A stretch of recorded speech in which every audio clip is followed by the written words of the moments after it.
ಸಾಧಾರಣ full dry ಅಂತಲ್ಲ, ಹ್ಮ್. ಅದರಲ್ಲಿ ತೇವಾಂಶ ಇರ್ಬೇಕು. ತೇವಾಂಶ ಇರ್ಬೇಕು. ನೀವು ಅದನ್ನು ಗಟ್ಟಿಯಾಗಿ ಹಿಡಿದು ಹಿಂಡುವಾಗ ಹಾ. ನೀರು ಬರಬಾರ್ದು. ಗೊತ್ತಾಯ್ತು. ಅಷ್ಟು ಆ ರೀತಿಯಲ್ಲಿ ತೇವಾಂಶದಲ್ಲಿ ಇರ್ಬೇಕು. ಇರ್ಬೇಕು. ಯುವಕರು ಹೆಚ್ಚಾಗಿ ಇದರಲ್ಲಿ ಒಲವು ತೋರಿಸ್ತಿಲ್ಲ, ಯಾಕೆಂದ್ರೆ ಬೈಯುಳುಂಟಲ್ಲ, ಅದು ತುರಿಸ್ತದೆ. ಅದರಲ್ಲಿ ಯಾರಪ್ಪ ಹೊರಡಾಡೋದು, ಅದು ಯಾರಿಗೆ ಬೇಕು? ದಿನಗೂಲಿಗೆ ಹೊರಗೆ ಹೋದ್ರೆ ಆರಾಮವಾಗಿ 800-900 ರೂಪಾಯಿ ನಮ್ಗೆ ಸಿಗ್ತದೆ. ನಮ್ದು ಒಂದು 2-3 ಸಲ ಇಲ್ಲಿ ಟ್ರೈನಿಂಗ್ ಮಾಡಿಸ್ತೇನೆ ನಾನು.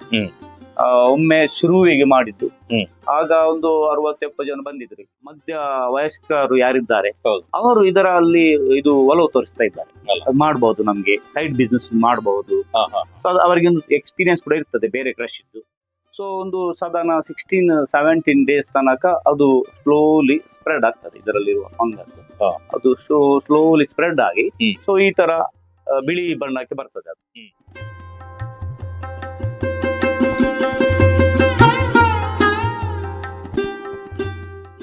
ಸಂಪೂರ್ಣ ಸಹಜ ಕೃಷಿ ಯೂಟ್ಯೂಬ್ ಚಾನಲ್ನ ಎಲ್ಲ ವೀಕ್ಷಕರಿಗೂ ನಮಸ್ಕಾರ. ನಾನು ಶಿವಪ್ರಸಾದ್ ಮಲೆಬೆಟ್ಟು. ನಾನಿವತ್ತು ಬಂಟ್ವಾಳ ತಾಲೂಕಿನ ನೈನಾಡ್ ಗ್ರಾಮದಲ್ಲಿದ್ದೇನೆ. ಅಲ್ಲಿ ಒಂದು ಚರ್ಚ್ ಇದೆ, ಆ ಚರ್ಚಿಗೆ ಬಂದಿದ್ದೇನೆ. ಒಂದು ವಿಶೇಷವಾಗಿರುವಂಥ ಕೃಷಿ ಸಂಗತಿಯನ್ನು ತೋರಿಸಲಿಕ್ಕೋಸ್ಕರ ಬಂದಿರುವಂಥದ್ದು.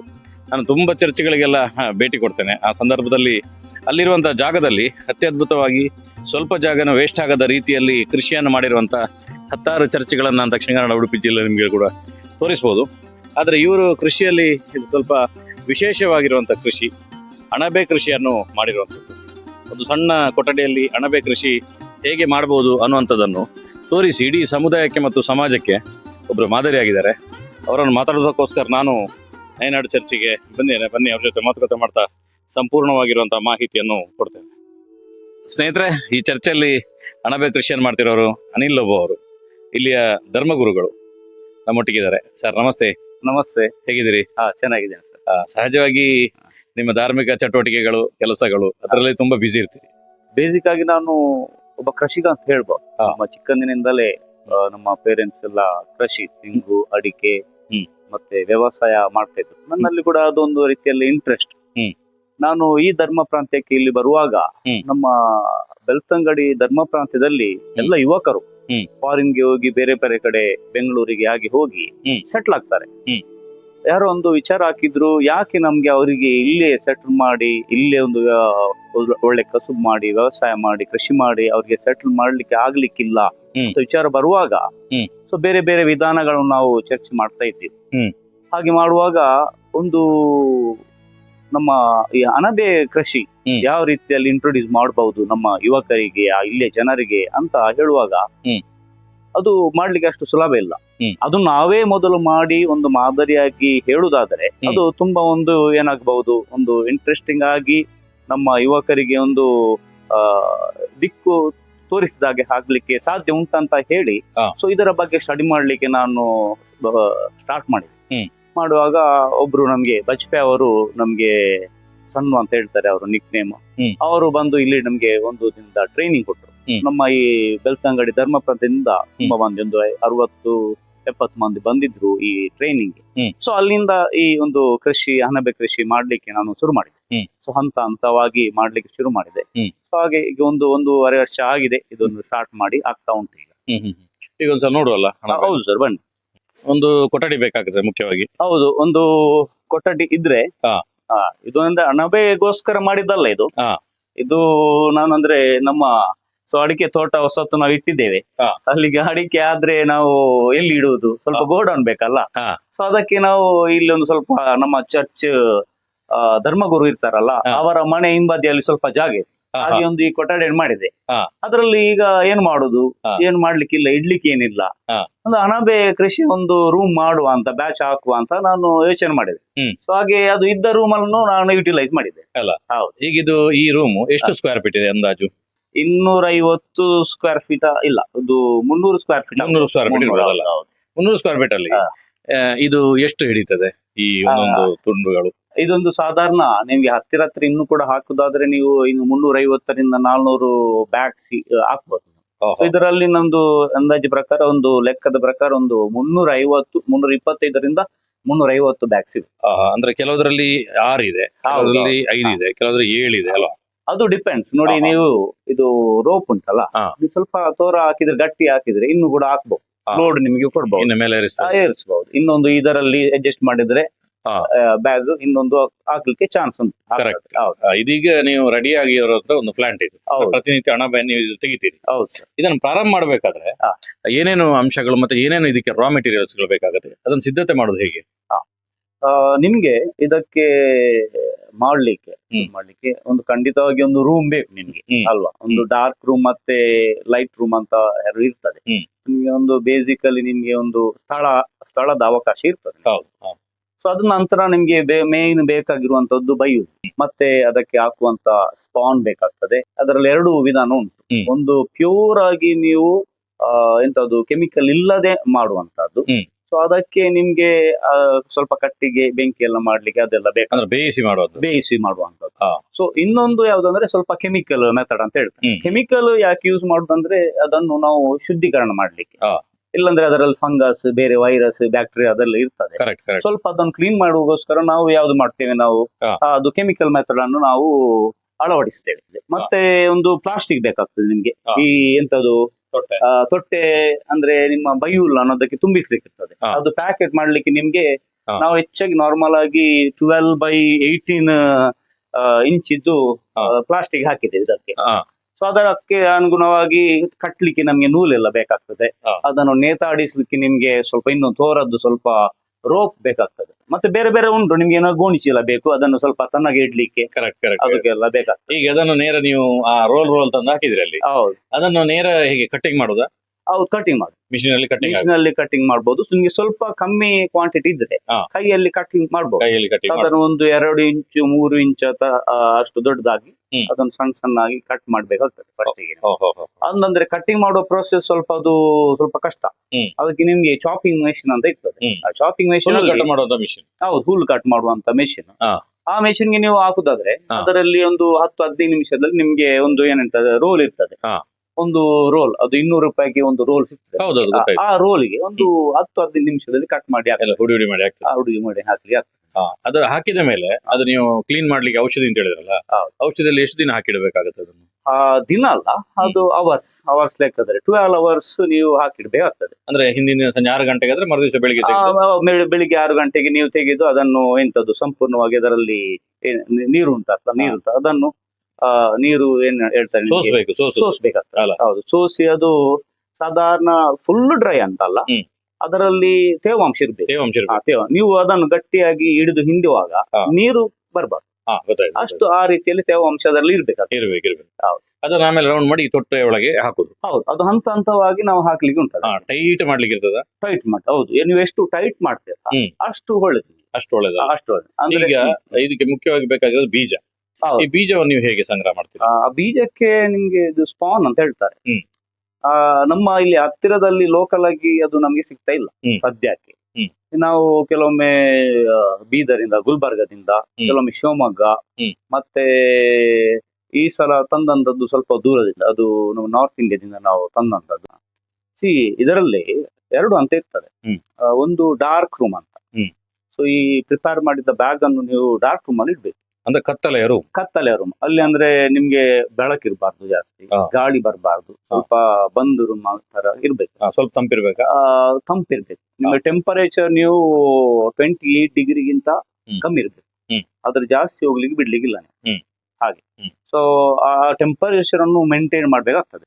ಸೊ ಒಂದು ಸಾಧಾರಣ 16-17 ಡೇಸ್ ತನಕ ಅದು ಸ್ಲೋಲಿ ಸ್ಪ್ರೆಡ್ ಆಗ್ತದೆ. ಇದರಲ್ಲಿರುವ ಫಂಗಸ್ ಅದು ಸ್ಲೋಲಿ ಸ್ಪ್ರೆಡ್ ಆಗಿ ಸೊ ಈ ತರ ಬಿಳಿ ಬಣ್ಣಕ್ಕೆ ಬರ್ತದೆ ಅದು. ನೀವು ಇದನ್ನು ಪ್ರತಿದಿನ ಬಂದು ನೋಡ್ಬೇಕಾಗ್ತದೆ. ಕೆಲವೊಮ್ಮೆ ಏನಾಗ್ತದೆ ಅಂದ್ರೆ ಅದು ಇನ್ಫೆಕ್ಷನ್ ಆಗ್ತದೆ. ಇನ್ಫೆಕ್ಷನ್ ಆದ್ರೆ ಒಂದು ಬ್ಯಾಗಿಗೆ ಇನ್ಫೆಕ್ಷನ್ ಅದು ತಗುಲಿದ್ರೆ ಮತ್ತೆ ಅದು ಸ್ಲೋಲಿ ಕ್ರಮೇಣವಾಗಿ ಬೇರೆ ಬ್ಯಾಗಿಗೆ ಕೂಡ ಸ್ಪ್ರೆಡ್ ಆಗುವ ಸಾಧ್ಯತೆ ಇರ್ತದೆ. ಅದಕ್ಕಾಗಿ ನೀವು ಏನ್ ಮಾಡ್ಬೇಕಂದ್ರೆ, ಏನಾದ್ರು ನಿಮ್ಗೆ ಕಂಡ್ರೆ ಗೋಚರವಾದ್ರೆ, ಸ್ವಲ್ಪ ಕಪ್ಪು ಬಣ್ಣ ಬಂದ್ರೆ ಅಥವಾ ಬಿಳಿ ಬಣ್ಣಗಿಂತ ಬೇರೆ ಬಣ್ಣ ಎಲ್ಲ ಬಂದ್ರೆ ಅದು ಇನ್ಫೆಕ್ಷನ್ ಆಗಿದೆ ಅಂತ ಗೊತ್ತಾಗ್ತದೆ ನಿಮ್ಗೆ. ಅದನ್ನು ತೆಗೆದು ನೀವು ಬೇರೆ ಕಡೆ ಇಡ್ಬೇಕಾಗ್ತದೆ. ಸೊ ಒಂದು 17-18 ಡೇಸ್ ಆದ ನಂತರ ನೀವೇನ್ ಮಾಡ್ಬೇಕಂದ್ರೆ, ಒಂದು ಸ್ಕ್ವೇರ್ ಆಗಿ 1 ಇಂಚಿನ 2 ಸ್ಕ್ವೇರ್ 2 ಹೋಲ್ ಮಾಡ್ಬೇಕಾಗ್ತದೆ. ಕೆಲವರು ಜಾಸ್ತಿ ಕೂಡ ಮಾಡ್ತಾರೆ, ಕೆಲವರು ಕಮ್ಮಿ ಮಾಡ್ತಾರೆ. ಸೊ ಇಲ್ಲಿ ನಾವು ಸ್ಕ್ವೇರ್ ಕಟ್ ಮಾಡಿದ್ದೇವೆ ಇಲ್ಲಿ. ಸೊ ಇದನ್ನು ಒಂದು ಇಂಚ್ ಸ್ಕ್ವೇರ್ ಆಗಿ ಮಾಡುವಾಗ ಸ್ಲೋಲಿ ಗ್ರಾಜುಯಲ್ ಆಗಿ ನಿಮ್ಗೆ ಅದರ ಏನು ಬೀಜ ಮೊಳಕೆ ಒಡೆದಾಗಿ ಇಲ್ಲಿ ಬರ್ತದೆ ನೋಡಿ. ಅಲ್ಲಿ ಸೊ ಈ ತರ ಬರ್ತದೆ. ಹಾ. ಸೊ ಇದು ಸ್ಪ್ರೆಡ್ ಆಗಿ ಮತ್ತೆ ದೊಡ್ಡದಾಗಿ ಬರ್ತದೆ. ದೊಡ್ಡದಾಗಿ ಮತ್ತೆ ಇದು- ಸಾಧಾರಣ ಈ ತರ ಬರ್ತದೆ. ಇದಕ್ಕೆ ಈಗ ಎಷ್ಟು ದಿನ ಆಗಿದೆ ಸಣ್ಣ ಸೊ ಇದಕ್ಕೆ ಈಗ ಅದು ಮೊಳಕೆ ಹೊಡೆದ ಒಂದು ಎರಡು ದಿನ ಆಗಿದೆ. ಎರಡು ದಿನದಲ್ಲಿ ಅಷ್ಟು ಸ್ಪೀಡ್ ಆಗಿ ಬರುತ್ತೆ. ಅದು ಬರ್ತದೆ 2-3 ದಿನ ಆಗಿ ಬರ್ತದೆ ಅದು. ನೋಡಿ ಸ್ನೇಹಿತರಲ್ಲಿ, ಇಲ್ಲಿ ಕರೆಕ್ಟ್ ಕಾಣ್ತದಲ್ಲ ನೋಡಿ ಸರ್, ಇಲ್ಲಿ ಹೌದು. ಇದೀಗ ಬಂದಿದೆ, ಸ್ವಲ್ಪ ಸಣ್ಣದಿದೆ. ಹೌದು. ಅದಾದ್ಮೇಲೆ ಕೆಳಗಡೆ ಇನ್ನು ಸ್ವಲ್ಪ ದೊಡ್ಡದಾಗಿದೆ. ಇದು ಇನ್ನು ದೊಡ್ಡದಾಗಿದೆ. ಕಟಿಂಗ್ ಆಯ್ತಾ ನಾಳೆಗೆ? ಇದು ನಾಳೆಗೆ ಇದು ಕರೆಕ್ಟ್ ಆಗಿರ್ತದೆ ನಮ್ಗೆ.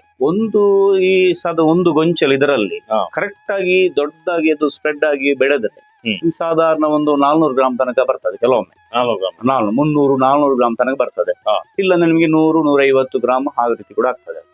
ಅದು ಬೆಳೆದ ರೀತಿಯಲ್ಲಿ ಅದು ಬೆಳವಣಿಗೆ ಆದ ರೀತಿಯಲ್ಲಿ ಡಿಪೆಂಡ್ ಆಗಿರ್ತದೆ. ಅಲ್ಲ, ಈಗ 17-18 ದಿನಕ್ಕೆ ಈ ರೀತಿ ಹೂ ಆಗ್ಲಿಕ್ಕೆ ಪ್ರಾರಂಭ ಆಗ್ತದೆ. ಅಣಬೆ ಆಗ್ಲಿಕ್ಕೆ ಹೌದು. ಅಣಬೆ ಆಗ್ಲಿಕ್ಕೆ ಪ್ರಾರಂಭ ಆದ್ಮೇಲೆ ಇದ್ರದ್ದು ಅಣಬೆ ಮುಗಿಯಿತು, ಇದು ಎಷ್ಟು ಟೈಮ್ ಇದ್ರದ್ದು ವ್ಯಾಲಿಡಿಟಿ ಇದ್ರದ್ದು total? ಒಮ್ಮೆ ಇದು ಒಂದು ಸಾಧಾರಣ 3 ತಿಂಗಳ ತನಕ ಇಡಬೇಕಾಗ್ತದೆ.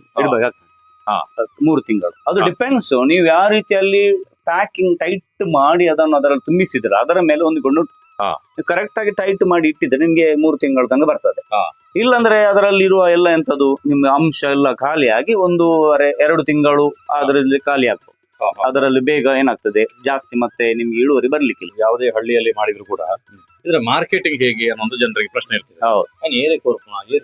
ಕರೆಕ್ಟ್. ನಾವು ಲೋಕಲ್ ಆಗಿ ಮಾಡುದು ಈಗ. ಅಂದ್ರೆ ಈಗ ನಮ್ಮವರಿದ್ದಾರೆ, ನಮ್ಮ ಚರ್ಚ್ ಗ್ರೂಪ್ ಇರ್ತದೆ. ಕೆಲವೊಮ್ಮೆ ಅದರಲ್ಲಿ ಆಗ್ತೇನೆ ಮಶ್ರೂಮ್ ಉಂಟು, ಇವತ್ತು ಫ್ರೆಶ್ ಮಶ್ರೂಮ್ ಉಂಟು, ಯಾರಿಗೆ ಬೇಕು ನೀವು ಕಾಂಟ್ಯಾಕ್ಟ್ ಮಾಡ್ಬೋದು ಅಂತ. ಮತ್ತೆ ಅವರೇ ಜನರಿಗೆ ಕೇಳಿ ಬರ್ತಾರೆ, ಇಲ್ಲಿ ಮಶ್ರೂಮ್ ಮಾಡ್ತಾ ಇದ್ದೇನೋ, ಇಲ್ಲಿ ಸಿಗ್ತದೆ ನಮ್ಗೆ. ಅಂದ್ರೆ ಪ್ರತಿದಿನ 1-2-3 ಕೆಜಿ ಸಿಗುವಾಗ ಇಲ್ಲಿ ಇರ್ತದೆ. ಆಗ ಅವರು ಮೊದಲಾಗಿ ಹೇಳ್ತಾರೆ ಕೆಲವೊಮ್ಮೆ, ಇಲ್ಲಾಂದ್ರೆ ಕೇಳಿ ಬರ್ತಾರೆ. ಸೊ ಈ ಲೋಕಲ್ ಆಗಿ ನಾವು ಕೊಡ್ತೇವೆ. ಕೆಲವೊಮ್ಮೆ ನಮ್ಗೆ ಉಳಿದ್ರೆ ಏನಾದ್ರು ನಮ್ಮ ಫ್ರೆಂಡ್ಸ್ ಸರ್ಕಲ್ ಏನಾದ್ರು ಇದ್ರೆ ಅವರಿಗೆ ನಾವು ಕಾಂಟ್ಯಾಕ್ಟ್ ಮಾಡಿ, ಇದು ಮಶ್ರೂಮ್ ಉಂಟು ನಿಮ್ಗೆ ಬೇಕಾ? ಸೊ ಆಗ ಅವರು ಅರ್ಧ ಕೆಜಿ 1 ಕೆಜಿ ಆಗಿ ಬಲ್ಕ್ ಆಗಿ ತೆಗೆದುಕೊಳ್ತಾರೆ. ಹಾಗೆ ನಮ್ಗೆ ಸಾಧಾರಣ ಲೋಕಲ್ ಮಾರ್ಕೆಟ್ ಅಂತಾನೆ ಹೇಳ್ಬೋದು. ಲೋಕಲ್ ಮಾರ್ಕೆಟ್ ಮತ್ತೆ ಫ್ರೆಂಡ್ ಸರ್ಕಲ್ ಮಾರ್ಕೆಟ್ ಅಂತ ಹೇಳ್ಬೋದು. ಇದು ಈಗ ನಾವು 250 ರೂಪಾಯಿಗೆ ನಾವು ಮಾರ್ತಾ ಇದ್ದೇವೆ 1 ಕೆಜಿಗೆ. ಹೌದು. ಎಲ್ಲ ಕಡೆ ಇದೇ ರೇಟ್ ಇರ್ತದೆ? ಇಲ್ಲ, ಕೆಲವೊಮ್ಮೆ ಅಂದ್ರೆ ನಾವು ಸಿಟಿಗೆಲ್ಲ ಹೋದ್ರೆ 60 ರೂಪಾಯಿ 200 ಗ್ರಾಮಿಗೆ ಹೇಳುದಂತದ್ದು. 60 ರೂಪಾಯಿ 70 ರೂಪಾಯಿಗೆ ಕೊಡ್ತಾರೆ. ನಮ್ಗೆ ಲೋಕಲ್ ಇಲ್ಲಿ ಯಾವ್ದು ಮಡಂತಾರು, ಕುಂಚಲ್ಕಟ್ಟೆ ಅಲ್ಲಿ ಕೆಜಿಗೆ 50 ರೂಪಾಯಿ 60 ರೂಪಾಯಿ ಹಾಗೆ ಮಾರ್ತಾರೆ. ಈಗ ಇದನ್ನು ನಾವು ಅಲ್ಲಿಗೆ ಬಿಡ್ಲಿಕ್ಕಿಲ್ಲ, ಅದನ್ನು ಮೇಂಟೈನ್ ಮಾಡ್ಲಿಕ್ಕೆ ಉಂಟು. ಜಾಸ್ತಿ ಮೇಂಟೆನೆನ್ಸ್ ಇಲ್ಲ ನಮ್ಗೆ. ಫಸ್ಟ್ 18 ಡೇಸ್ ನಿಮ್ಗೆ ನೀರೆಲ್ಲ ಹಾಕ್ಲಿಕ್ಕಿಲ್ಲ. ಆದ್ರೆ ಟೆಂಪರೇಚರ್ ನೀವು ಮೇಂಟೈನ್ ಮಾಡ್ಬೇಕಾಗ್ತದೆ. 28 ಬಿಲೋ ಟೆಂಪರೇಚರ್ ಇರ್ಬೇಕಾಗ್ತದೆ. ಒಮ್ಮೆ ನೀವು ಅದು ಸ್ಪ್ರೆಡ್ ಆಗಿದೆ, ಎಲ್ಲ ಬಿಳಿ ಆಗಿದೆ. ಬಿಳಿ ಆದ ನಂತರ ಅದಕ್ಕೆ ನಾವು ಹೋಲ್ ಮಾಡ್ತೇವೆ. ಹೋಲ್ ಮಾಡಿದ ನಂತರ ಇದು ಲೈಟ್ ರೂಮ್ಗೆ ತರ್ತೇವೆ ನಾವು. ಓಪನ್ ರೂಮ್ಗೆ ಲೈಟ್ ರೂಮ್ಗೆ ನಾವು ತರ್ತೇವೆ. ಅಲ್ಲಿ ನಾವು ಪ್ರತಿದಿನ ಅದಕ್ಕೆ ನೀರು ಕೊಡ್ಬೇಕಾಗ್ತದೆ. ನೀರು ಸ್ಪ್ರೇ ಮಾಡ್ಬೇಕಾಗ್ತದೆ. ನೀರು ಜಾಸ್ತಿ ಕೂಡ ಆಗ್ಬಾರ್ದು. ಜಾಸ್ತಿ ಆದ್ರೆ ಕೆಲವೊಮ್ಮೆ ಅದು ಮಾಯಿಶ್ಚರ್ ಜಾಸ್ತಿ ಆಗಿ ಅದು ಕಪ್ಪು ಬಣ್ಣಾಗಿ ಇರ್ತದೆ. ನೋಡಿ ಇಲ್ಲಿ ಒಂದು ಉಂಟು, ಇದಕ್ಕೆ ಸ್ವಲ್ಪ ಮಾಯಿಶ್ಚರ್ ಜಾಸ್ತಿ ಆಗಿದೆ. ಸೊ ಅದು ಎಲ್ಲಕ್ಕೆ ಒಮ್ಮೆ ಒಂದೇ ರೀತಿಯಲ್ಲಿ ಕೊಡುವಾಗ ಕೆಲವೊಂದಕ್ಕೆ ಮಾಯಿಶ್ಚರ್ ಜಾಸ್ತಿ ಆಗ್ತದೆ. ಮಾಯಿಶ್ಚರ್ ಇಲ್ಲದಿದ್ರೆ ಕರೆಕ್ಟ್ ಆಗಿದ್ರೆ ಈ ರೀತಿಯಲ್ಲಿ ಇರ್ತದೆ, ಬಿಳಿ ರೀತಿಯಲ್ಲಿ ನೋಡಿ ನಿಮ್ಗೆ ದಿನಕ್ಕೆ 1-2 ಸಲ 3 ಸಲ. ಕೆಲವೊಮ್ಮೆ ನಿಮ್ದು ಟೆಂಪರೇಚರ್ ಜಾಸ್ತಿ ಇದ್ರೆ ನೀವು 4-5 ಸಲ ಕೊಡ್ಬೇಕಾಗ್ತದೆ. ಅದಕ್ಕೆ ಸರಿ ಅನುಗುಣವಾಗಿ ಟೆಂಪರೇಚರ್ ಮೇಂಟೈನ್ ಮಾಡ್ಲಿಕ್ಕೆ ಇಲ್ಲಿ ಕೆಳಗೆ ನೋಡಿ ನಾವು ಗೋಣಿ ಚೀಲವನ್ನು ಹಾಕಿದ್ದೇವೆ. ಅದಕ್ಕೆ ನಾವು ಮಾಯಿಶ್ಚರ್ ಅನ್ನು ಆಗಿ ಇಟ್ರೆ ಸಾಧಾರಣ ಟೆಂಪರೇಚರ್ ಮೇಂಟೈನ್ ಆಗ್ತದೆ, ತಂಪಿರ್ತದೆ. ಮೇನ್ ಅಂದ್ರೆ ನಿಮ್ಗೆ ಹ್ಯೂಮಿಡಿಟಿ ಮೇಂಟೈನ್ ಆಗ್ಬೇಕು. ಹ್ಯೂಮಿಡಿಟಿ ಅಂದ್ರೆ ಒಂದು 60ರಿಂದ 90 ಆ ರೇಂಜ್ ಅಲ್ಲಿ ಇರ್ಬೇಕಾಗ್ತದೆ. ಹ್ಯೂಮಿಡಿಟಿ 65-70 ಅಂತ ಹೇಳ್ತಾರೆ. ಸೊ ಆ ರೇಂಜ್ ಅಲ್ಲಿ ಇರ್ಬೇಕಾಗ್ತದೆ. 70ರಿಂದ 80-90 ಹ್ಯೂಮಿಡಿಟಿ ಫ್ಯಾಕ್ಟರ್ ಇದ್ದರೆ ತುಂಬಾ ಒಳ್ಳೇದು. ನಿಮ್ಗೆ ಅಂದ್ರೆ ಇದರ ಡ್ರಾಬ್ಯಾಕ್ ಏನಂದ್ರೆ ಹ್ಯೂಮಿಡಿಟಿ ನವೆಂಬರ್, ಡಿಸೆಂಬರ್, ಜನವರಿ ಈ 3 ತಿಂಗಳಲ್ಲಿ ಹ್ಯೂಮಿಡಿಟಿ ತುಂಬಾ ಕಮ್ಮಿ ಆಗ್ತದೆ. ಕೆಲವೊಮ್ಮೆ 35 ಅಷ್ಟಿರ್ತದೆ, ಕೆಲವೊಮ್ಮೆ 40 ಆ ರೀತಿಯಲ್ಲಿ ಬರ್ತದೆ. ಆಗ ಸ್ವಲ್ಪ ಇದರದ್ದು ಗ್ರೋತ್ ಸ್ವಲ್ಪ ಡೌನ್ ಆಗ್ತದೆ. ನಮ್ದು 2-3 ಸಲ ಇಲ್ಲಿ ಟ್ರೈನಿಂಗ್ ಮಾಡಿಸ್ತೇನೆ ನಾನು. ಒಮ್ಮೆ ಶುರುವಿಗೆ ಮಾಡಿದ್ದು, ಆಗ 60-70 ಜನ ಬಂದಿದ್ರು ಇಲ್ಲಿ. ನಂತರ ಸೆಕೆಂಡ್ ರೌಂಡ್ ಅಲ್ಲಿ ನಾನು ಯಾವ ರೀತಿಯಲ್ಲಿ ಇದನ್ನು ಪ್ರಿಪೇರ್ ಮಾಡಬೇಕು ಆ ಟ್ರೈನಿಂಗ್ ಅನ್ನು ಇಟ್ಟಿದ್ದೇನೆ. ನಮ್ಮ ಸಣ್ಣ ಬಚ್ಪೆಯಿಂದ ಅವರು ಬಂದಿದ್ರು ಇಲ್ಲಿ, ಅವರು ಇದು ಟ್ರೈನಿಂಗ್ ಅನ್ನು ಕೊಟ್ಟಿದ್ರು. ನಂತರ ನಾನೇನಂದ್ರೆ ನಂಗೆ ಇದರಲ್ಲಿ ಒಂದು ಎಸ್ಟಾಬ್ಲಿಷ್ ಆದ ನಂತರ ಎಷ್ಟು ಪ್ರಾಫಿಟ್ ಬರ್ತದೆ, ಯಾವ್ದೆಲ್ಲ ಪ್ರಾಬ್ಲಮ್ ಇರ್ತದೆ ಇದರಲ್ಲಿ, ಯಾವ್ದೆಲ್ಲ ಅಂಶಗಳು ನೀವು ತುಂಬಾ ಗಮನಹರಿಸಿ ನೋಡ್ಬೇಕು, ಅದನ್ನೆಲ್ಲ ಕಲಿತು ನೆಕ್ಸ್ಟ್ ಟ್ರೈನಿಂಗ್ ಕೊಡುವ ಅಂತ ನಾನು ಆಲೋಚನೆ ಮಾಡಿದ್ದೇನೆ. ಸಾಧಾರಣ ಈಗ ನಾನು ಸೆಟ್ ಆಗಿದ್ದೀನಿ ಅದರಲ್ಲಿ. ಸೊ ನೆಕ್ಸ್ಟ್ ಯಾರಿಗಾದ್ರೂ ಬಂದ್ರೆ ಇಲ್ಲಿ ಕರೆಕ್ಟ್ ಆಗಿ ಟ್ರೈನಿಂಗ್ ಕೊಡ್ಲಿಕ್ಕೆ ನನ್ಗೆ ಕೂಡ ಸ್ವಲ್ಪ ಪರಿಣತಿ ಸಿಕ್ಕಿದೆ ಅಂತ ನಾನು ಹೇಳ್ಬಹುದು. ಸೊ ನೆಕ್ಸ್ಟ್ ಇನ್ನೊಂದು ತಿಂಗಳಲ್ಲಿ ಇದು ಎಲ್ಲ ಇಳುವರಿ ಕೊಟ್ಟ ನಂತರ ಇದರ ಲಾಭಾಂಶ ಎಷ್ಟಾಗಿದೆ, ಯಾವ ರೀತಿಯಲ್ಲಿ ಮಾಡ್ಬೋದು ಅಂತ ಇನ್ನೊಂದು ಟ್ರೈನಿಂಗ್ ಪ್ರೋಗ್ರಾಮ್ ಮಾಡ್ಲಿಕ್ಕೆ ನಾನು ಪ್ಲಾನ್ ಮಾಡ್ತಾ ಇದ್ದೇನೆ. ಆದ್ರೆ ನಾನು ಗಮನಿಸಿದ ವಿಷಯ ಏನಂದ್ರೆ ನಮ್ಮ ಯುವಕರು ಹೆಚ್ಚಾಗಿ ಇದರಲ್ಲಿ ಒಲವು ತೋರಿಸ್ತಿಲ್ಲ. ಯಾಕೆಂದ್ರೆ ಬೈಯುಲ್ ಉಂಟಲ್ಲ, ಅದು ತುರಿಸ್ತದೆ, ಅದರಲ್ಲಿ ಯಾರಪ್ಪ ಹೊರಡಾಡೋದು, ಅದು ಯಾರಿಗೆ ಬೇಕು, ದಿನಗೂಲಿಗೆ ಹೊರಗೆ ಹೋದ್ರೆ ಆರಾಮವಾಗಿ 800-900 ರೂಪಾಯಿ ನಮ್ಗೆ ಸಿಗ್ತದೆ, ಆ ರೀತಿಯಲ್ಲಿ ಒಂದು ಮೈಂಡ್ ಸೆಟ್, ಇದು ಸ್ವಲ್ಪ ಕಷ್ಟ ಆಗುದಿಲ್ಲ, ಆ ರೀತಿಯಲ್ಲಿ ಒಂದು ಮೈಂಡ್ ಸೆಟ್ ಇರ್ತದೆ. ಹಾಗೆ ನಮ್ಗೆ ಯುವಕರನ್ನು ಸ್ವಲ್ಪ ಅಟ್ರಾಕ್ಟ್ ಮಾಡ್ಲಿಕ್ಕೆ ತುಂಬಾ ಕಷ್ಟ ಆಗ್ತಾ ಉಂಟು. ಆದ್ರೆ ಕೆಲವರು ಯಾರಿದ್ದಾರೆ, ಒಂದು ಸ್ವಲ್ಪ ಮಧ್ಯ ವಯಸ್ಕರು ಯಾರಿದ್ದಾರೆ ಅವರು ಇದರಲ್ಲಿ ಇದು ಒಲವು ತೋರಿಸ್ತಾ ಇದ್ದಾರೆ. ಮಾಡ್ಬಹುದು, ನಮ್ಗೆ ಸೈಡ್ ಬಿಸ್ನೆಸ್ ಮಾಡಬಹುದು. ಸೊ ಅವರಿಗೆ ಒಂದು ಎಕ್ಸ್ಪೀರಿಯನ್ಸ್ ಕೂಡ ಇರ್ತದೆ ಬೇರೆ ಕೃಷಿದ್ದು, ಅದು ಇದು ಸ್ವಲ್ಪ ಕಲಿತ್ರೆ ಕೂಡ ನಮ್ಗೆ ಆಗ್ತದೆ, ಸೈಡ್ ಬಿಸ್ನೆಸ್ ಮಾಡಬಹುದು ಅಂತ ಆ ರೀತಿಯಲ್ಲಿ ಒಂದು ಯೋಚನೆ ಇದ್ದದ್ದು ನನ್ಗೆ ಗೋಚರವಾಗಿದೆ. ಈಗ ನಮ್ಗೆ ಮೇನ್ ಇದಕ್ಕೆ ಬೇಕಾದ ಮೆಟೀರಿಯಲ್, ರಾ ಮೆಟೀರಿಯಲ್ ಏನಂದ್ರೆ ಬೈಯೂಲ್.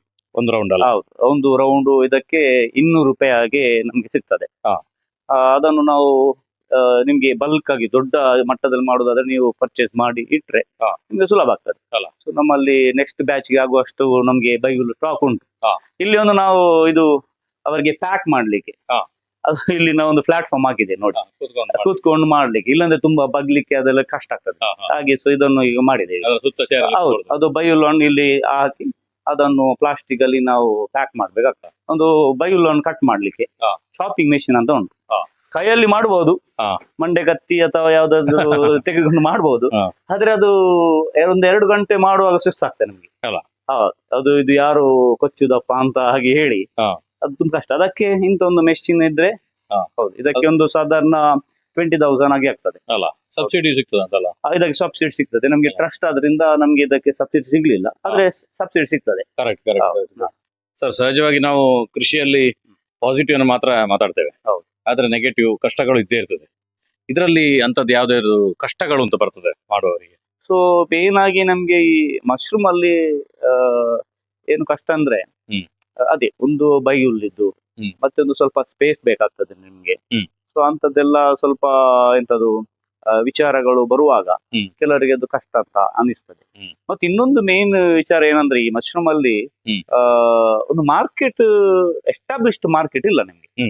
ಅದನ್ನ ನೀವು ಎಸ್ಟಾಬ್ಲಿಷ್ ಮಾಡ್ಬೇಕಾಗ್ತದೆ ನಿಮ್ಮ ಲೊಕ್ಯಾಲಿಟಿಯಲ್ಲಿ. ಹೌದು, ನೆಟ್ವರ್ಕಿಂಗ್, ಮಾರ್ಕೆಟಿಂಗ್ ನೀವು ಕ್ರಿಯೇಟ್ ಮಾಡಿದ್ರೆ ಇದು ಒಳ್ಳೆಯ ಒಂದು ಎಂತದು ಲಾಭದಾಯಕ ಕೃಷಿ ಅಂತ ಹೇಳ್ಬೋದು ನಿಮ್ಗೆ. ಆದ್ರೆ ಮೇನ್ ಆಗಿ ಅಲ್ಲ, ಒಂದು ಸೈಡ್ ಬಿಸ್ನೆಸ್ ಆಗಿ ಲಾಭದಾಯಕ ಕೃಷಿ ಅಂತ ನಿಮ್ಗೆ ಹೇಳ್ಬಹುದು. ಇನ್ನೊಂದು ವಿಷಯ ಏನಂದ್ರೆ ಇದು ಹಣದ ಕೃಷಿ, ಇದೊಂದು ಸೂಕ್ಷ್ಮವಾದ ಕೃಷಿ. ಇದಕ್ಕೆ ನೀವು ಅಟೆನ್ಷನ್ ಕೊಡ್ಬೇಕಾಗ್ತದೆ. ಎಲ್ಲಿ ಅದು ಸ್ವಲ್ಪ ಹೆಚ್ಚು ಕಮ್ಮಿ ಆದ್ರೆ ಅಂದ್ರೆ ಇನ್ಫೆಕ್ಟ್ ಆಗ್ಲಿಕ್ಕೆ ಬೇಗ ಶುರು ಆಗ್ತದೆ. ಹಾಗೆ ಅದಕ್ಕೆ ಟೆಂಪರೇಚರ್ ಮೇಂಟೈನ್ ಮಾಡ್ಲಿಕ್ಕೆ ಬೇಕಾಗ್ತದೆ ನಿಮ್ಗೆ. ಕೆಲವೊಮ್ಮೆ ಒಂದಕ್ಕೆ ಇನ್ಫೆಕ್ಟ್ ಆದ್ರೆ, ಒಂದು ಬ್ಯಾಗ್ಗೆ ಇನ್ಫೆಕ್ಟ್ ಆದ್ರೆ ಅದು ಸ್ಪ್ರೆಡ್ ಆಗ್ತದೆ, ಹಾಗಿರ್ತದೆ. ನಮ್ಗೆ ಕೆಲವೊಮ್ಮೆ ಸ್ಪಾನ್, ಅದು ಬೀಜಗಳು ಕರೆಕ್ಟ್ ಸಿಗದಿದ್ರು ಕೂಡ ಅದು ಕೂಡ ಸಮಸ್ಯೆ ಆಗ್ತದೆ ಕೆಲವೊಮ್ಮೆ. ಸೊ ಅದರಲ್ಲಿ ಡ್ರಾಬ್ಯಾಕ್ ಉಂಟು, ಇಲ್ಲ ಅಂತ ಇಲ್ಲ.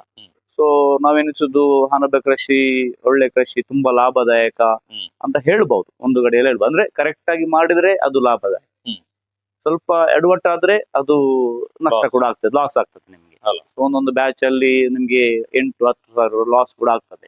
ಇಷ್ಟರವರೆಗೆ ಲಾಸ್ ಆಗ್ಲಿಲ್ಲ, ಆದ್ರೆ ಅದು ಸರಿಯಾಗಿ ಸೂಕ್ಷ್ಮವಾಗಿ ನೀವು ಮಾಡಿದ್ರೆ ಖಂಡಿತವಾಗಿ ಇದೊಂದು ಲಾಭದಾಯಕ ಕೃಷಿ. ಸೈಡ್ ಬಿಸ್ನೆಸ್ಗೆ ನಾನು ಹೇಳೋದು ಮೇನ್ ಅಂದ್ರೆ ಸ್ವಲ್ಪ ದೊಡ್ಡ ಮಟ್ಟದಲ್ಲಿ ಮಾಡ್ಬೇಕಾಗ್ತದೆ. ಸೈಡ್ ಬಿಸ್ನೆಸ್ಗೆ ಒಂದು ದಿನಕ್ಕೆ 700-800 ರೂಪಾಯಿ ಆ ರೀತಿಯಲ್ಲಿ ನಮ್ಗೆ ಹಣ ಗಳಿಸಬೇಕಾದ್ರೆ ಸೊ ಇದು ಮಶ್ರೂಮ್ ಕೃಷಿ ಒಳ್ಳೆ ಲಾಭದಾಯಕ ಕೃಷಿ ಅಂತ ಹೇಳ್ಬಹುದು.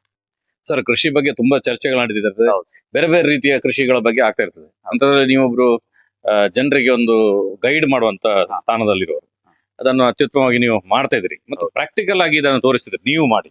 ಯಾಕಂದ್ರೆ ನೀವು ಮಾಡೋದು ವೆರಿ ಇಂಪಾರ್ಟೆಂಟ್. ಫಸ್ಟ್ ಏನ್ ಹೇಳ್ತಾರೆ ಅಂದ್ರೆ ಜನರು ಇದನ್ನು ಕೇಳಿದ ತಕ್ಷಣ ಅವು ಆಪುಜಿ ಅಂತ ಹೇಳಿದ್ರೆ ಅದು ಆಗುದಿಲ್ಲ ಅಂತ ಹೇಳಿದ್ರೆ ಹೌದಲ್ವಾ? ಹೌದು. ಈಗ ಅದನ್ನ ಹೇಳಕ್ಕಾಗಲ್ಲ. ಹಾ. ಯಾಕೆ ಹೇಳಿ, ನಿಮ್ಮ ಹತ್ರ ಹೇಳಕ್ಕಾಗಲ್ಲ, ಹೌದು. ನೀವು ಮಾಡಿದ್ರಿ. ನಾನು ಮಾಡಿದ್ದೇನೆ. ಹೌದು. ಆ ರೀತಿ ಹೊಸ ಯುವಕರಿಗೆ, ಹಾ. ಕೃಷಿಗೆ ಬರೋರಿಗೆ ನೀವು ನಿಮ್ಮೊಂದು ಅನುಭವದ ಸಲಹೆ ಏನ್ ಕೊಟ್ಟಿಗೆ ಇಚ್ಛೆ ಪಡ್ತೀರಿ? ಆ ನಿಮ್ಮ ಕ್ವಶನ್ ಅಲ್ಲಿ ಒಂದು ಎಂತದು ಆನ್ಸರ್ ಉಂಟು ಅದರಲ್ಲಿ. ಹ್ಮ್. ಅನುಭವ ಅಲ್ವಾ? ಹೌದು. ನಾವು ಯಾವುದೇ ಕಾರ್ಯಕ್ಕೆ ಇಳಿಬೇಕಾದ್ರೆ ನಮ್ಗೆ ಒಂದು ಅನುಭವ ಬೇಕು, ಹೌದು. ಇನ್ಫಾರ್ಮೇಶನ್ ಬೇಕು, ಹ್ಮ್. ಎಕ್ಸ್ಪೆರಿಮೆಂಟ್ ನಾವು ಮಾಡ್ಬೇಕು. ಹೌದು. ನಾವು ಕಾರ್ಯಕ್ಕೆ ಇಳಿಯದೆ ಹ್ಮ್. ಕೆಲವೊಮ್ಮೆ ಏನಾಗ್ತದೆ ಅಂದ್ರೆ ನಮ್ಗೆ ಒಂದು ಕೃಷಿ ಮಾಡಬೇಕು ಅಥವಾ ಬೇರೆ ಏನಾದ್ರು ಮಾಡಬೇಕು, ಹ್ಮ್. ನಾವು ದೊಡ್ಡ ಮಟ್ಟದಲ್ಲಿ ಸ್ಟಾರ್ಟ್ ಮಾಡ್ತೇವೆ. ಹ್ಮ್. ನಮ್ಗೆ ಅದರ ABCD ಗೊತ್ತಿರೋದಿಲ್ಲ, ಹೌದು. ಅದರ ಏನು ಒಳಿತು ಏನು ಕೆಡುಕು ಕೆಲವೊಮ್ಮೆ ಗೊತ್ತಿರೋದಿಲ್ಲ. ಹೌದು. ಏನಾಗ್ತದೆ, ನೀವು ದೊಡ್ಡ ಮಟ್ಟದಲ್ಲಿ ಒಮ್ಮೆಲೆ ಸ್ಟಾರ್ಟ್ ಮಾಡಿ ಹ್ಮ್. ಕೆಲವೊಂದು ಲಾಸ್ ಆದಾಗ ಏನು ಅದರ ಸಂಪೂರ್ಣವಾಗಿ ನೀವು ನಿಲ್ಲಿಸ್ಬಿಡ್ತೀರಾ. ಹೌದು. ಇಲ್ಲದ್ರೆ ನಿಮ್ಮ ಜೀವನದಲ್ಲಿ ನಿಮ್ಗೆ ಜಿಗುಪ್ಸೆಗೆ ಒಳಗಾಗ್ತೀರಾ. ಆ ಹೌದು. ಕೃಷಿಯಲ್ಲಿ ಆಗ್ಬಹುದು, ಹೌದು. ಒಂದು ಯಾವುದೇ ಕಾರ್ಯಕ್ರಮ. ಅದಕ್ಕಾಗಿ ಹ್ಮ್. ಯಾವುದೇ ನಾವು ದೊಡ್ಡ ಮಟ್ಟದಲ್ಲಿ ಸ್ಟಾರ್ಟ್ ಮಾಡಬೇಕು, ಅದು ಶುರು ಮಾಡುವುದು ನಾವು ಸಣ್ಣ ಮಟ್ಟದಲ್ಲಿ. ಹ್ಮ್. ಇಲ್ಲಿ ಆದ್ರೂ ಕೂಡ ನಾನು ಹಾಗೇನು ಮಾಡಿದ್ದೆ, ಫಸ್ಟಿಗೆ ಟ್ರೈನರ್ ಬಂದ್ರು, ಹ್ಮ್. ನಾವು ಸ್ಟಾರ್ಟ್ ಮಾಡ್ಲಿಲ್ಲ. ಹ್ಮ್. ಅವರೇ ಏನು ಮಾಡಿದ್ರು, ಅವರೇ ಬಂದು ನಮ್ಗೆ ಬೈಲನ್ನು ಕೊಟ್ರು, ರೆಡಿ ಮಾಡಿ ಕೊಟ್ರು. ಹ್ಮ್. ಅದನ್ನು ಫಸ್ಟಿಗೆ ಮಾಡಿದ್ರು, ಹೀಗೆ ಮಾಡ್ಬೋದು ಅಂತ ಹೇಳಿದ್ರು. ಹ್ಮ್. ಸೆಕೆಂಡ್ ಟೈಮ್ ಮಾಡುವಾಗ ನಾವು ಎರಡನೇ ಹಂತದಲ್ಲಿ ನಾವೇನ್ ಮಾಡಿದೆ ಅಂದ್ರೆ ಒಂದು ಮೂಟೆ ಅಥವಾ ಒಂದು ರೋಲ್ ಬೈಲ್ ಅಂತ ತಂದು ಅವರು ಹೇಳಿದ ಹಾಗೆ ನಾವು ಅದನ್ನು ಏನ್ ಮಾಡಿದ್ದೇವೆ, ಬೇಯಿಸಿ ಹ್ಮ್. ಅದಕ್ಕೆ ರೆಡಿ ಮಾಡಿದ್ದೇವೆ. ಹ್ಮ್. ಅವರೇ ನಮ್ಗೆ ಬಂದು ಈ ರೀತಿಯಲ್ಲಿ ಮಾಡಬೇಕು, ಈ ರೀತಿಯಲ್ಲಿ ಅದನ್ನು ಪ್ಲಾಸ್ಟಿಕ್ ಅಥವಾ ಪ್ಯಾಕ್ ಮಾಡಬೇಕು, ಈ ರೀತಿಯಲ್ಲಿ ಎಲ್ಲ ಹೇಳಿದ್ರು. ಹ್ಮ್. ನಾವೇ ಏನಂದ್ರೆ ನಾವು ಪ್ರಾಕ್ಟಿಕಲ್ ಆಗಿ ಅವರು ನಮ್ಗೆ ತೋರಿಸ್ತದೆ ಯಾವ ರೀತಿಯಲ್ಲಿ ಮಾಡ್ಬೇಕಂತ. ಹ್ಮ್. ಮೂರನೇ ಹಂತಕ್ಕೆ ಹೋಗುವಾಗ ನಾವೊಂದು 200 ಮತ್ತೆ 300 ಬ್ಯಾಗಿಗೆ ಹೋಗಿದೆ. ಹ್ಮ್. ಆಗ ನನ್ಗೆ ಎಲ್ಲ ಅನುಭವ ಸಿಕ್ತು, ಯಾವ ರೀತಿಯಲ್ಲಿ ಅದರ ಕಷ್ಟ ಉಂಟು, ಯಾವ ರೀತಿಯಲ್ಲಿ ನಾವು ಹಂತ ಹಂತವಾಗಿ ಅದು ಮಾಡ್ಬೇಕಂತ ನಮ್ಗೆ ಒಂದು ಏನು ಐಡಿಯಾ ಸಿಕ್ತು. ಹ್ಮ್. ಅದಕ್ಕಾಗಿ ನಾನು ಏನ್ ಹೇಳುದಂದ್ರೆ, ನಮ್ಮ ಯುವಕರಿಗೆ ಆಗ್ಬಹುದು, ಯಾರಿಗೂ ಆಗ್ಬಹುದು, ನಾವು ಯಾವುದೇ ಕೆಲಸಕ್ಕೆ ಹೋದ್ರೆ ಹ್ಮ್. ಫಸ್ಟಿಗೆ ಏನು ಅದರ ಅನುಭವ, ಅದರ ಇನ್ಫಾರ್ಮೇಶನ್, ಮಾಹಿತಿ ನಮ್ಗೆ ಬೇಕು. Correct. ಚಿಕ್ಕ ಸಣ್ಣ ಸಣ್ಣ ಹಂತದಲ್ಲಿ ಮಾಡಿ ಮತ್ತೆ ಮುಂದೆ ಹೋದ್ರೆ ಹ್ಮ್. ನಮ್ಗೆ ನಡುವಲ್ಲಿ ಏನಾದ್ರೂ ಎಡವಟ್ಟು ಆದ್ರೂ ಕೂಡ ಹ್ಮ್. ಅದನ್ನು ಸಹಿಸಿಕೊಂಡು ಮುಂದೆ ಅದನ್ನು ಸರಿ ಮಾಡಿಕೊಂಡು ಹೋಗುವ ಒಂದು ಏನಿರ್ತದೆ, ಶಕ್ತಿ ಇರ್ತದೆ, Correct. ಮಾಹಿತಿ ಇರ್ತದೆ, ಹ್ಮ್. ಅನುಭವ ಇರ್ತದೆ. ಹ್ಮ್. ಸೊ ಅದಕ್ಕಾಗಿ ಒಂದು ಅಡ್ವೈಸ್ ಏನಂದ್ರೆ, ದೊಡ್ಡ ಹಂತಕ್ಕೆ ಹೋಗುವ ಮುಂಚೆ ಹ್ಮ್. ಸಣ್ಣ ಹಂತದಿಂದ ಹೋದ್ರೆ ನಾವು ಖಂಡಿತವಾಗಿ ಯಾವುದೇ ಕಾರ್ಯ ಆಗ್ಬಹುದು, ಯಾವುದೇ ಕೃಷಿ ಆಗ್ಬಹುದು, ಯಾವುದೇ ಯೋಜನೆಯನ್ನು ನಾವು ಸಫಲತೆ ಎಡೆಗೆ ನಾವು ಅದನ್ನು ತೆಗೆದುಕೊಂಡು ಹೋಗ್ಬಹುದು ಅಂತ ನಂದೊಂದು ಅನುಭವದ ಮಾತು, ಹಾಗೇನೆ ಕಿವಿ ಮಾತು. Correct sir. ತುಂಬಾ ಬಾರಿ ಹಾ. ಜನರು ಮಾಹಿತಿ ಕೊಡ್ಲಿಕ್ಕೆ ಹಿಂಜರಿತಾರೆ. ಹೌದು. ಈಗ ನಾನು ಯೂಟ್ಯೂಬ್ ನಿನ್ನೆ ಫೋನ್ ಮಾಡಿದೆ, ಹಾ. ತುಂಬಾ ಖುಷಿಯಾಗಿ ಬರ್ಲಿಕ್ಕೆ ಹೇಳಿದೆ. ಹೌದು. ಯಾಕಂದ್ರೆ 4 ಜನರಿಗೆ ಒಳ್ಳೇದಾಗ್ಲಿ ಅಂತ. ಹೌದು. ಇವತ್ತು ಟೆಕ್ನಾಲಜಿ ಡೆವಲಪ್ ಆಗಿದೆ, ಅತ್ಯಂತ ವೇಗವಾಗಿ ಜನರಿಗೆ ಮುಟ್ತದೆ. ಹೌದು. ಅದು ಒಳ್ಳೆಯವರಿಗೆ ಒಳ್ಳೆ ವಿಷಯನ ಸ್ಪ್ರೆಡ್ ಮಾಡೋದು ಬಾರಿ ಇಂಪಾರ್ಟೆಂಟ್. ಹೌದು. ಆ ಕಾರಣಕ್ಕೋಸ್ಕರ ನಮ್ಗೆ ಒಂದು ಅತ್ಯುತ್ತಮವಾಗಿರುವಂತಹ ಒಂದು ನಿಮ್ಮ ಸಮಯವನ್ನು ನಮ್ಗೆ ಕೊಟ್ಟು ಒಂದು ಮಾರ್ಗದರ್ಶನ ಮಾಡಿದೆ. ಹೌದು. ಇದು ತುಂಬಾ ಜನ ಹೊಸ ಕೃಷಿಕರಿಗೆ, ಈ ಅಣಬೆ ಕೃಷಿಯ ಹಿಂದೆ ಓಡಾಡ್ತಿರುವಂತವರಿಗೆ ಅನುಕೂಲ ಆಗ್ಬೋದು. ಅವರ ಅವಕಾಶಗಳಿದ್ರೆ ಮುಂದಿನ ದಿನಗಳಲ್ಲಿ ನಿಮ್ಮ ಟ್ರೈನಿಂಗ್ ನ ಸಂದರ್ಭದಲ್ಲಿ ಆ ದಿನಾಂಕ ನನಗೆ ಹೇಳಿದ್ರೆ ಹೌದು. ನಾನು ಫೇಸ್ಬುಕ್ ಮತ್ತು ಯೂಟ್ಯೂಬ್ ನ ಮುಖಾಂತರ ಅದನ್ನು ಜನರಿಗೆ ತಿಳಿಸ್ತೇನೆ. ಓಕೆ. ಆ ಸಂದರ್ಭದಲ್ಲಿ ಅವರು ಬಂದು ಇಲ್ಲಿ ಮಾರ್ಗದರ್ಶನ ಪಡೆಯಬಹುದು. ಹಾಗೆ ನಿಮ್ಮ ಈ ಕೆಲಸಕ್ಕೆ ಅದರೊಟ್ಟಿಗೆ ನಿಮ್ಮೊಟ್ಟಿಗೆ ಸಹಾಯಕರಾಗಿ ಇಲ್ಲಿ ಕೆಲಸ ಮಾಡ್ತಿರೋ ಹೌದು. ಅವರು ಎಲ್ಲರಿಗೂ ಕೂಡ ನಮ್ಮ ಚಾನಲ್ ಕಡೆಯಿಂದ ಧನ್ಯವಾದ ತಿಳಿಸಿ ಸರ್. ಧನ್ಯವಾದಗಳು. ತುಂಬಾ ಧನ್ಯವಾದ ನಿಮ್ಗೆ ಕೂಡ. Thank you.